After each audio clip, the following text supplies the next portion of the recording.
જૂનાગઢ જિલ્લામાં કમોસમી વરસાદથી ખેતી પાકને ભારે નુકસાન થયું છે ત્યારે વિસાવદરના કાનાવડલા અને સોભાવડલાના ખેડૂતમાં સરકારની સહાયને લઈને રોષ જોવા મળ્યો હતો। ખેડૂતોનું કહેવું છે કે સરકાર દ્વારા દર વખતે સહાયની જાહેરાત કરાઈ છે પરંતુ કશું જ અમને મળતું નથી। તો બીજી તરફ ખેડૂતોએ રવિ પાક લેવા માટે ખેતરની સફાઈ વહેલી કરવા પોતાનો 28 વીઘાનો મગફળીનો પાક સળગાવ્યો હતો। જૂનાગઢ જિલ્લામાં કમોસમી વરસાદે ખેડૂતોની સ્થિતિ છે તે બગાડી નાખી છે અને ખેડૂતોના પાકને નુકસાન થયું છે। સીધા જ દ્રશ્યો હું આપને બતાવીશ કે વિસાવદર તાલુકાનું જે કાનાવડલા ગામ છે ખેડૂતો હાલ પોતાનો પાક છે તે સળગાવી રહ્યા છે। આ દ્રશ્યો જોઈ શકો છો કે એક બાદ એક જે સ્થિતિ છે તે જોવા મળી રહી છે અને એક બાદ એક પોતાના જે પાથરા છે તેને સળગાવવા લાગ્યા છે કારણ કે જે પાકને નુકસાન થયું છે। દ્રશ્યો બતાવીશ કે જે પાકને નુકસાન થયું છે અને હવે ખેડૂતોને આમાંથી કશું જ વળતર મળે તેમ નથી ને જેના કારણે જે પાક સળગાવવા લાગ્યા છે। આપણી સાથે સીધા જ ખેડૂતો છે તેમની સાથે વાત કરશું। શું કહેશો, શા માટે આપનો કિંમતી અમૂલ્ય પાક જે હવે બચ્યો છે, પાથરા જે કરવામાં આવ્યા હતા, નુકસાન થયું છે, કેમ સળગાવું? ખેડૂત માટે અમૂલ્ય એની જણસી હોય છે, જે ખેતરની અંદર પકવેલા પાક હોય છે।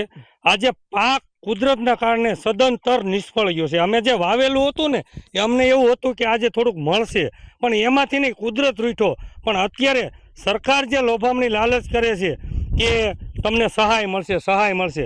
અમારું આ ગામ સોભાવડલા કાનાવડલા આ છેવાડાનું તાલુકાનું અને જિલ્લાનું ગામ છે, માટે કોઈ વર્ષ અમને સહાય મળી જ નથી, માટે અમારે ન છૂટકે આ પાક હળગાવવો પડે છે। અને આગલા વર્ષે કરીને કઈ રીતની કેટલા વીઘામાં વાવેતર હતું?